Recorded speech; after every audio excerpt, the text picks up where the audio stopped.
فرمایا تحقیق اللہ نے مومنوں پر احسان فرمایا ہے کہ انہیں اپنا رسول عطا فرمایا ہے۔ اس کا صرف ترجمہ کبھی بندے کی سمجھ میں آ جائے نا تو سارا میلاد اس کی سمجھ میں آ جاتا ہے۔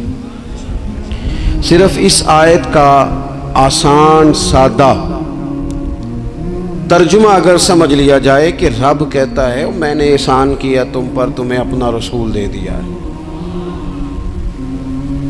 وہ دو عالم کی رحمت ہیں، وہ جہاں چاہتے وہیں رہتے، یہ تو ان کی مہربانی ہے کہ یہ عالم پسند آیا۔ نبی پاک صلی اللہ تعالی علیہ وسلم ہمارے اوپر رب کا سب سے بڑا احسان ہے، اور اللہ تبارک و تعالیٰ نے سسکتی، تڑپتی، بے چین، پریشان، تکلیف میں مبتلا اپنی مخلوق پر رحم فرمایا اور رسول کریم عطا فرمائے۔ نبی پاک صلی اللہ تعالی علیہ وسلم کی تشریف آوری نے ایک ایک ذرے پر احسان کیا، حضور سے ایک ایک نگر، ایک ایک پتا فیضیاب ہوا، لیکن بعض چیزیں ایسی ہیں جنہیں خصوصی طور پر سرکار نے نوازا، بعض معاملات پر خاص کرم نوازی حضور نے فرمائی۔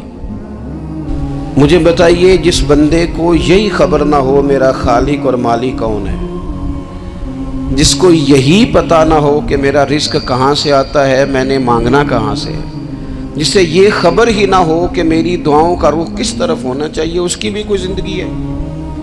نبی پاک علیہ السلام نے سب سے بڑا احسان یہ فرمایا ہے کہ ہمیں عقیدہ توحید سکھایا ہے۔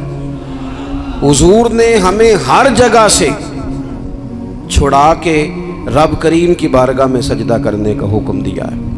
عرب کے لوگ جو تھے وہ بڑی بڑی وہم کا شکار تھے، بڑی بڑی اوہام پرستی کا شکار تھے۔ یہ آج کل بھی وہم بہت زیادہ ہے نوجوانوں میں، یعنی کوئی فیصلہ پکا ہے ہی نہیں، کوئی پکی بات ہی نہیں کرتے، یہ کر لوں کہ نہ کروں، اگر آپ کہتے ہیں تو کر لیتا ہوں، ویسے اس میں فلانی فلانی کمزوری بھی ہے، اور اگر میں نے نہ کیا تو فلاں فلاں مشکل بھی ہے۔ بھئی جس بندے نے قوت فیصلہ ہی نہیں پائی، اس نے ارادہ ہی پکا نہیں کیا کہ اس نے کدھر جانا ہے، تو وہ سفر کیسے کرے گا؟ سفر تو اس بندے کا مکمل ہوتا ہے جو سفر شروع کرتا ہے۔ عرب کے لوگ بھی بڑے بڑے اوہام پرستی کا قائل تھے، وہ جب قربانیاں کرتے تھے تو ان کا گوشت لا کے کعبے کی دیواروں کے ساتھ ملا کرتے تھے، یہ قبولیت کی علامت ہے۔ سارے کپڑے اتار کے کعبے کا طواف کرتے تھے، جب احرام باندھ لیتے، حج عمرے کا ارادہ کرتے تو دروازوں سے داخل نہیں ہوتے تھے۔ وہ کہتے تھے کہ دروازے گناہگار ہیں اور ہم چونکہ اب نیک کام کر رہے ہیں لہذا اوپر سے ہو کے آئیں گے۔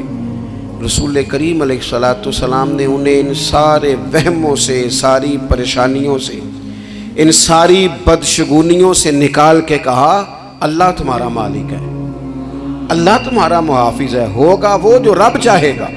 ذرا ذرا سی بات پہ سہم جانا، ذرا ذرا سی بات پہ ڈر جانا، حضور نے لوگوں کو قوت فیصلہ عطا کی، اور اتنی بڑی قوت فیصلہ حضور نے دی کہ کل تک جو فیصلہ کر نہیں نہ پا رہے تھے، آج انہوں نے اس طرح کے فیصلے کیے کہ اپنی ساری کی ساری اولادیں لے کر وہ میدانوں میں کھڑے ہو گئے۔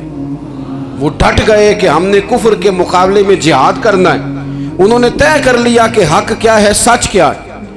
نبی پاک علیہ السلام نے ہمیں عقیدہ توحید دیا، اور وہ طے کر کے دیا ہے نبی پاک نے، سجدہ سوائے اللہ کے کسی کو جائز، اگر کوئی عبادت کی نیت سے کرتا ہے تو سجدہ کفر ہے، اور اگر تعظیم کی نیت سے کرتا ہے تو حرام ہے۔ نبی پاک علیہ السلام تشریف فرما تھے تو کچھ جانوروں نے آ کے حضور کے قدموں پہ سجدہ کیا، پیش نظر ہے وہ نوبہار، اور سجدے کو دل ہے بے قرار، روکیے سر کو روکیے، یہی تو امتحان ہے۔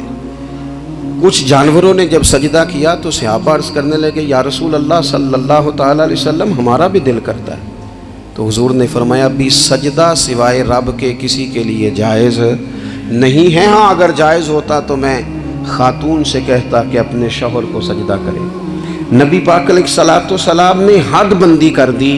اور پھر دیکھیں یہ جو ہم میلاد مناتے ہیں نا، یہ میلاد اللہ تعالیٰ کی توحید کا بہت بڑا اعلان ہے۔ ہم کہتے ہیں نبی پاک کا میلاد ہوا، جس کا میلاد ہوتا ہے وہ خدا نہیں ہوتا، جو پیدا ہوتا ہے وہ رب۔ جب ہم میلاد منا رہے ہوتے ہیں تو ہم یہ بتا رہے ہوتے ہیں بھئی حضور خدا نہیں، حضور تو 12 ربیع الاول کو پیدا ہوئے۔ تو جو پیدا ہو، رب پیدا، لم یلد ولم یولد، اللہ تبارک و تعالی پیدا نہیں ہوتا، مالک تو ازلی ابدی شان رکھتا ہے۔ اس لیے عقیدہ توحید بندے کو مضبوط کر دیتا ہے۔ انسان جب عقیدہ توحید والا ہو جاتا ہے، اور نبی پاک علیہ السلام دنیا میں رب کی طرف بلانے آئے، وداعیا الی اللہ باذنہ وسراجا منیرا، حضور نے لوگوں کو اللہ کی جانب دعوت دی۔ جب انسان توحید والا ہو جاتا ہے تو مضبوط ہو جاتا ہے، وہ کسی سے نہیں ڈرتا، وہ سمجھتا ہے ہونا تو وہ ہے جو میرا رب چاہے گا، مجھے پریشان ہونے کی ضرورت کیا ہے۔ پھر اس کا بھروسہ بھی اللہ تعالیٰ پر، اس کی امیدیں بھی اللہ رسول سے، اس کی توجہات کا قبلہ بھی سارا ادھر ہی۔ تو حضور نے لوگوں کو عقیدہ دیا، مضبوط کیا۔ رسول پاک صلی اللہ تعالیٰ علیہ وسلم نے ذہنوں کو پختگی عطا فرمائی۔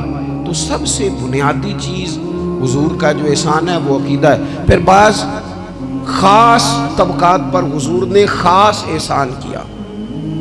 آج بھی پوری دنیا میں ڈنڈورا پیٹا جاتا ہے عورتوں کے حقوق کا،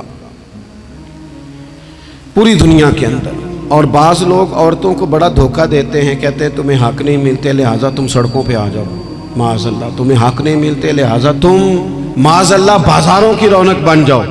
عورتوں کو بڑا پریشان کیا جاتا ہے حقوق کے تعلق سے۔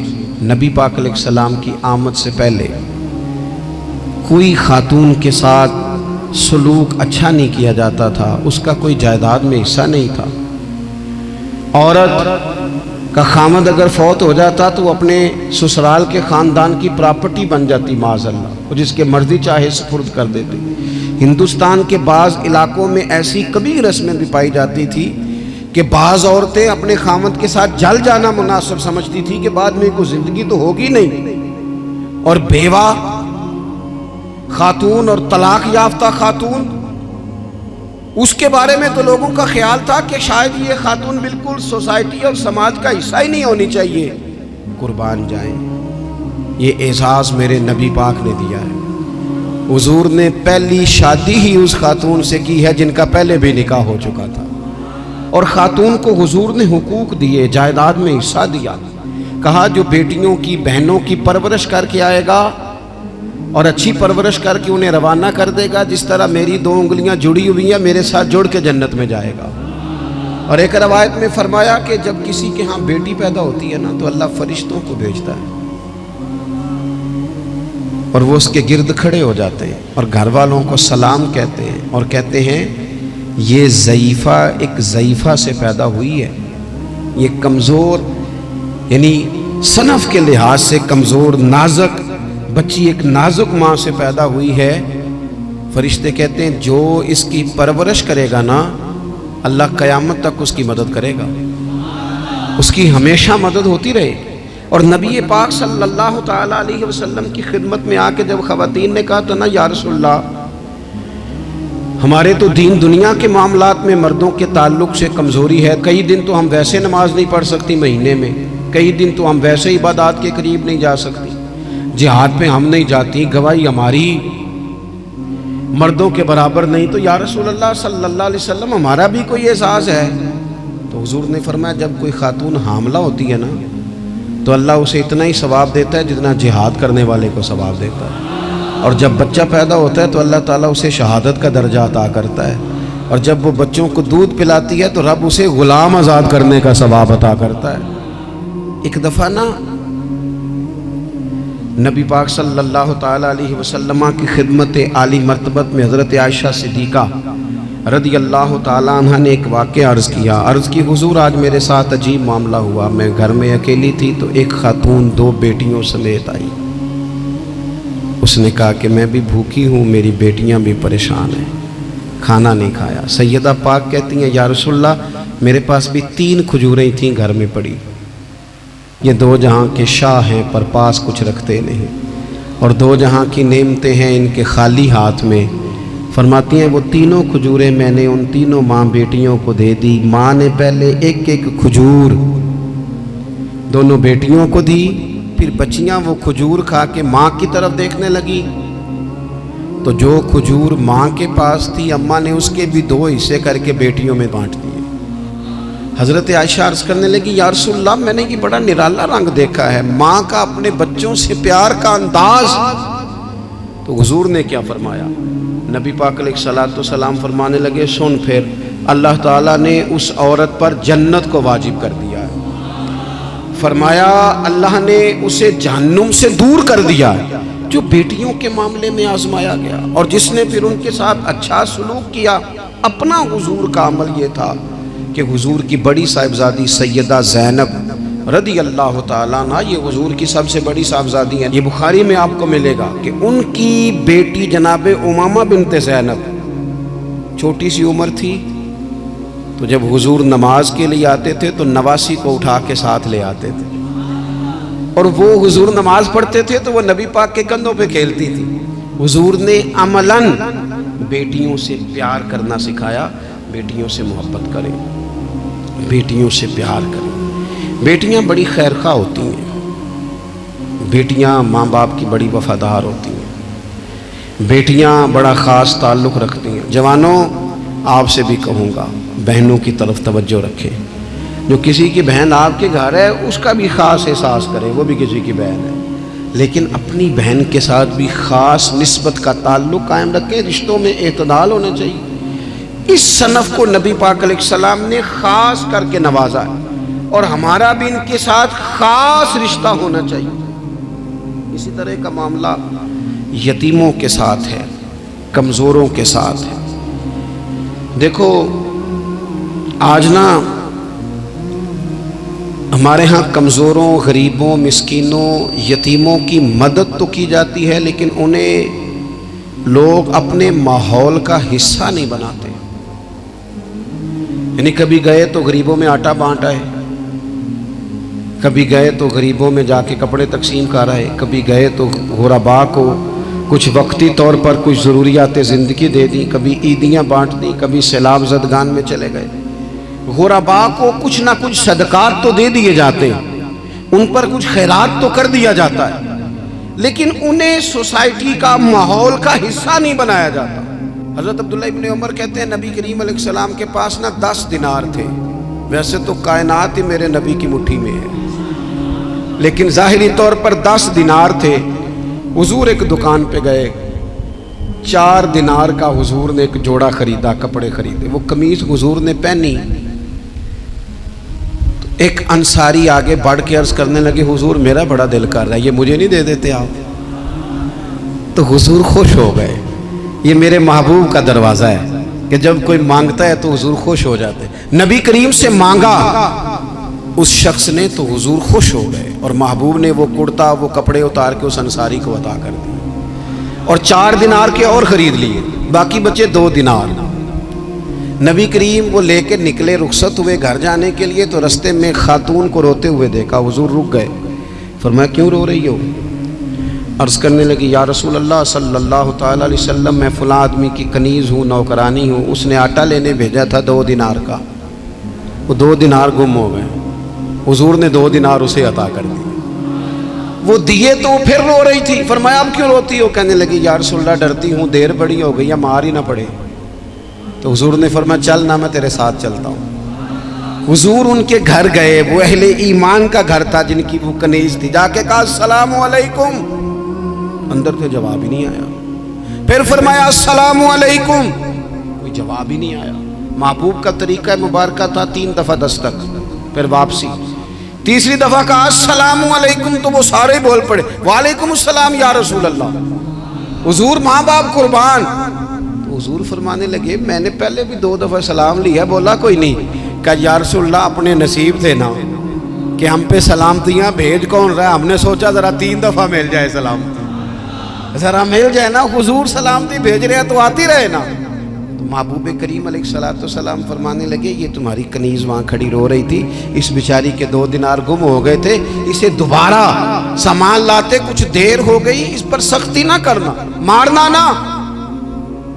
غلام کہنے لگے حضور اس خاتون کے قربان جائیں جو ہمارے کریم رسول کو ہم جیسے غریبوں کے گھر تک لے آئیے، مارنا کیا، ہم اسے آزاد کرتے ہیں، یہ آزاد ہے اللہ کی رضا کے لیے۔ یہ دیکھو یہ میرے نبی پاک کا انداز ہے۔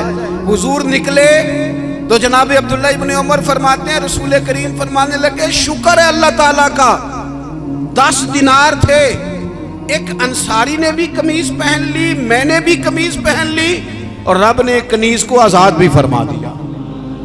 یہ انداز ہمیں نبی کریم نے دیا ہے کہ ہم اپنے دولتوں میں، اللہ کی عطاؤں میں غرباء کو، قریبیوں کو، رشتہ داروں کو، بہن بھائیوں کو تھوڑا شریک کر لیں، تاکہ وہ جو آسودگی اللہ نے ہمیں دی ہے اس میں سے دوسروں کو بھی کچھ نفع ملے۔ میرے نبی پاک صلی اللہ تعالیٰ علیہ وسلم کا انداز کچھ اس طرح کا ہے کہ امام بہقی نے لکھا ہے، حضرت بشیر بن عقبہ رضی اللہ تعالیٰ عنہ کہتے ہیں میرے والد انتقال کر گئے تھے، اور میں ایک جگہ پہ بیٹھ کر رو رہا تھا کہ نبی پاک صلی اللہ تعالیٰ علیہ وسلم میرے قریب سے گزرے، کیوں روتے ہو؟ یا رسول اللہ میرے والد کا انتقال ہو گیا، میری والدہ رخصت ہو گئی۔ تو یہ ہمیں حضور نے سبق دیا ہے، یہ یتیموں غریبوں کا خیال رکھنے کا یہ بھی ایک نقطہ، یہ بھی انداز ہے۔ کائنات کا بڑے سے بڑا درد دل رکھنے والا بندہ یہاں تک نہیں جا سکتا جو میرے رسول کریم نے بیان فرمایا۔ کہتے ہیں نبی پاک علیہ السلام فرمانے لگے بشیر بن عقبہ کیا تو اس بات پر راضی نہیں کہ میں تیرا باپ ہوں اور عائشہ تیری ماں ہو؟ آنا تجھے ہم شامل کر لیں اپنے گھرانے میں، آ جانا، مکمل تیرے معاملات کا خیال کیا جائے، تو آ جا۔ اتنا بڑا درجہ نبی پاک نے تو حضرت سلمان فارسی کے بارے میں بھی فرمایا کہ میں نے انہیں اپنی اہل بیت میں شامل کر لیا۔ رسول اللہ صلی اللہ تعالیٰ علیہ وسلم غرباء کے لیے، مساکین کے لیے، یتیموں کے لیے، ناداروں کے لیے جو خاص احسان بن کے آئے، وہ یہ والا لہجہ نہیں کہ ہم مطمئن ہو گئے کہ ٹھیک ہے ہم گئے تو تھے، اتنے پیکٹ بانٹ تو آئے، اتنا کچھ ہم نے دے تو دیا، فلانا کام کر تو لیا، اور ویسے وہ بھی کب تک کیا جب تک خبریں تیز تھیں۔ ہمارے ملک میں سیلاب آیا، میڈیا نے خبر دی، شور ہوا، لوگوں نے بڑی کوشش کی، الحمدللہ بڑے اچھے جذبات کا اظہار کیا، ڈھیر سارے لوگ وہاں گئے۔ میں آپ سے پوچھتا ہوں کہ کیا سیلاب زدگان سارے اپنے اپنے گھروں میں چلے گئے؟ ان کے گھر بن گئے؟ لیکن ہمارے جذبے کیوں ٹھنڈے ہو گئے؟ اس لیے کہ خبریں ٹھنڈی ہو گئی۔ ہم تو چلتے ہیں ٹرینڈ کے ساتھ کہ آج کل ٹرینڈ کیا ہے، اگر خبر ادھر کی ہے تو ذوق ادھر کا ہے، خبر ادھر کی ہے تو ذوق ادھر کا ہے۔ دیر پا کام کرنا اور خاص جذبات پیدا کرنا ان لوگوں کے لیے۔ حضرت سیدنا عبداللہ بن ابی اوفا رضی اللہ تعالیٰ عنہ روایت کرتے ہیں ایک یتیم بچہ آیا تھا، اس نے عرض کی حضور میری ماں بھی بھوکی ہے اور میری ایک ہمشیرہ ہے وہ بھی بھوکی ہے، روٹی دا دکھ نہ پوچھو، روٹی تے بندہ کھا جاندی ہے۔ یہ جو بھوک ہوتی ہے نا، بھوک، بہت سارے لوگ نا، میں ایک شادی میں تھا تو وہاں ایک دو لوگ کھانا کھا رہے تھے، تو بعض لوگ انہیں دیکھ دیکھ کے مذاق کر رہے تھے، ویڈیو بنا رہے تھے، کہتے دیکھو کھانا ہی نہیں آتا، کیا انداز ہے، سارا ان کا منہ جو ہے وہ کھانے سے بھر گیا، ہاتھ دیکھو کہاں تک ان کے لتھڑ گئے، کیا انداز ہے۔ تو میں نے کہا تم ان کے کپڑے بھی تو دیکھو نا، انداز، بیٹھنا اٹھنا، کپڑے پہننا، یہ غریبی کا پتہ دیتے ہیں۔ بھوک جب تیز لگی ہو پھر کھانے کے آداب لوگوں کو یاد نہیں رہتے۔ غربت نے میرے بچوں کو تہذیب سکھا دی، اب وہ سہمے ہوئے رہتے ہیں، شرارت نہیں کرتے۔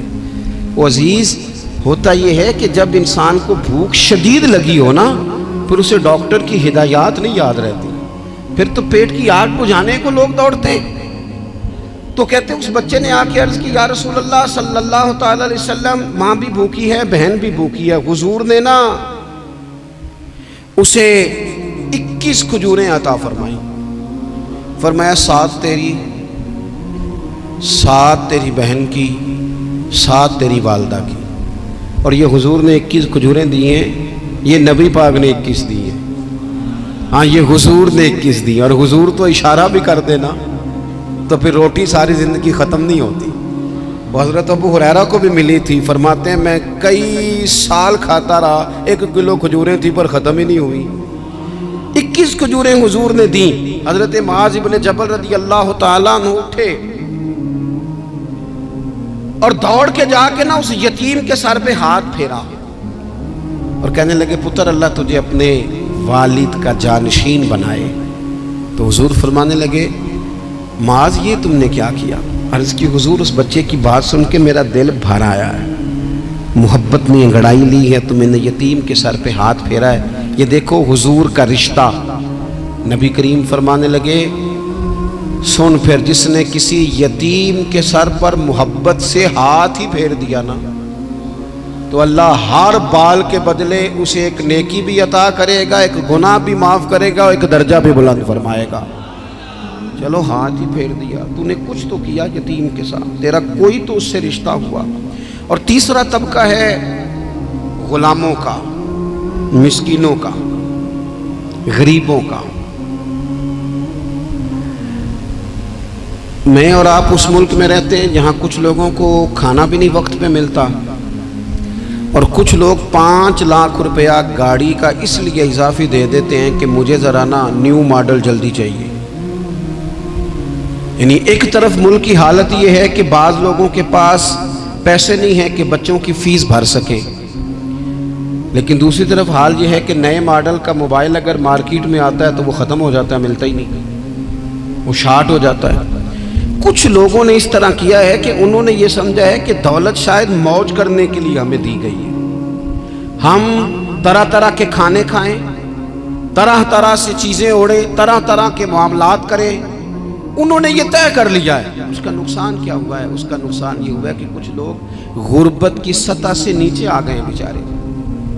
نبی پاک کا جو احسان ان غریب لوگوں پر ہے. حضور علیہ السلام کے پاس نا حضرت عبداللہ ابن عمر روایت کرتے ہیں اور طبرانی میں موجود ہے، حضور کے پاس نا 10 دینار تھے. ہمارے پاس بھی پیسے ہوتے ہیں نا، لیکن وہ کچھ ہوتے ہیں ہمارے کھانا کھانے کے لیے، کچھ ہوتے ہیں آئس کریم کھانے کے لیے، کچھ اس لیے ہوتے ہیں کہ آج میری مرضی دا نہیں پکا. لہذا میں نے، ہمارے ایک دوست ہیں وہ کہتے ہیں کہ آج کل یہ ماحول بن گیا ہے کہ بچے اگر کہتے ہیں نا کھانا میری مرضی کا نہیں تو اماں کہتی ہے جا تو برگر کھا لے. کہتے ہیں ہمارے دور میں یوں نہیں ہوتا تھا. اگر ہم کہتے تھے نا کھانا میری مرضی کا نہیں تو پھر ہمیں ڈبل چیز کھانے کو ملتی تھی، ایک مار بھی کھانا پڑتی تھی اور وہ کھانا بھی کھانا پڑتا تھا. اور پھر کچھ پیسہ لوگوں نے صرف اس لیے سنبھال کے رکھا ہوا ہے کہ جو اضافی چیزیں ہیں نا، اضافی، میرا ویسے تجربہ نہیں ہے اور نہ میں نے زیادہ گہرائی سے دیکھا ہے، بس مجھے بتایا گیا ہے، اور پتہ نہیں اب بات درست ہے کہ نہیں، مجھے بتایا گیا ہے کہ پہلے لڑکیاں بیوٹی پارلر جاتی تھی، اب سنا ہے لڑکے بھی جاتے ہیں. اب خدا جانے یہ بات سچ ہے کہ غلط ہے. یہ جو اضافی اخراجات ہیں نا، یہ اگر ہم تھوڑے سمیٹ لیں، یعنی مولا علی شیر خدا کرم اللہ تعالی وجہہ الکریم مزدوری کر کے نکلے تو 2 کلو کھجوریں تھیں. حضور بس فرمانے لگے 1 کلو میرے بچے کھائیں گے اور کلو مدینے کے غریب بچے کھائیں گے. یعنی کل 2 کلو ظاہری طور پر کھجوریں ہیں، اس میں بھی دوسروں کا حصہ. ہمارے پاس جو مال آتا ہے اگر تھوڑا سا نا ہم اسے یہ نہ سمجھ لیں کہ میرا ہی حق ہے، کسی کو اس میں سے ایک لقمہ بھی نہیں ملنا چاہیے. اگر ہم تھوڑا سا نا دل کشادہ کریں تو 3 لوگوں کا کھانا 4 بھی کھا سکتے ہیں، 4 کا کھانا 5 بھی کھا سکتے ہیں، 6 کا کھانا 7 کا کھانا 10 بھی کھا سکتے ہیں. شرط یہ ہے کہ دل کشادہ ہو. دل دریات سمندروں ڈونگے کون دلاں دیا جانے، تھوڑی سی نا کشادگی پیدا کی جائے. اور ایک بات آخر میں آپ کی خدمت میں یہ عرض کرنی ہے کہ جو زیر دست لوگ ہوتے ہیں نا، غلام، ملازم، نوکر، آپ اپنی زندگی کے مسائل دیکھ لیں. جن لوگوں کے پاس لاکھوں آتا ہے، کبھی ہزاروں آنے لگ جائے تو پریشان ہو جاتے ہیں، تو جن کے پاس صرف سینکڑوں ہوتے ہیں تو ایسا تو نہیں کہ آپ ہی ٹینشن میں ہیں اور آپ ہی کو غصہ آتا ہے. وہ بیچارہ کبھی نوکر بھی تو ٹینشن میں ہو سکتا ہے نا، ملازم کو بھی تو کبھی ٹینشن ہوتی ہے نا، اس کے ساتھ بھی تو مسائل وابستہ ہے نا. حضرت سیدنا ابو مسعود انصاری رضی اللہ تعالیٰ عنہ بیان کرتے ہیں کہ مجھے اپنے غلام پہ غصہ آیا تو میں اسے مار رہا تھا، نبی کریم تشریف لے آئے. حضور نے ایک جملہ کہا تو میں رو پڑا. حضور فرمانے لگے جتنا اختیار تجھے اس پر حاصل ہے نا، اس سے کہیں بڑھ کر رب کو تیرے اوپر اختیار حاصل ہے، لہٰذا اللہ سے ڈر، اس کے معاملے میں اللہ سے ڈر۔ اور پھر حضور تو صرف غلام نہیں، جانوروں کے حق تک کا خیال فرماتے۔ ایک جگہ تشریف لے گئے تو اونٹ آپ کے پیروں پہ سر رکھ کے رویا، نبی کریم نے اس کی پشت پہ ہاتھ پھیرا، فرمایا اس کے مالک کو بلاؤ نا۔ جب وہ آیا تو کیا ارشاد فرمایا؟ فرمایا تو اس کے معاملے میں اللہ سے نہیں ڈرتا؟ اس نے شکایت کی ہے کہ تو اس کی طاقت سے زیادہ بوجھ ڈالتا ہے، چارہ اور پانی بھی وقت پر نہیں دیتا۔ یہ حضور کے احسانات ہیں، ہمیں ان احسانات کا خاص خیال رکھنا چاہیے۔ اور یہ جو ایام ہے عید میلاد النبی کے، ان ایام میں بالخصوص ہمیں غریبوں کے ساتھ، یتیموں کے ساتھ، بیواؤں کے ساتھ، مساکین کے ساتھ، لاچاروں کے ساتھ اس لحاظ سے زیادہ مدد کرنی چاہیے کہ میرے رسول پاک انہی کے لیے تو زیادہ رحمت بن کے آئے، انہی کا تو محبوب نے خیال زیادہ فرمایا، انہی کے بارے میں تو ہمیں تلقین زیادہ فرمائی۔ وہ اپنے پرائے کا غم کھانے والا، مرادیں غریبوں کی بھر لانے والا، مصیبت میں غیروں کے کام آنے والا، وہ نبیوں میں رحمت لقب پانے والا۔ تو نبی پاک علیہ السلام کے غلاموں، یہ ہمیں سیکھنا ہے، اس پر ہمیں عمل کرنا ہے۔ اللہ کریم کی بارگاہ میں دعا ہے اللہ ہماری حاضری کو قبول فرمائے۔ آخر دعوانا ان الحمدللہ۔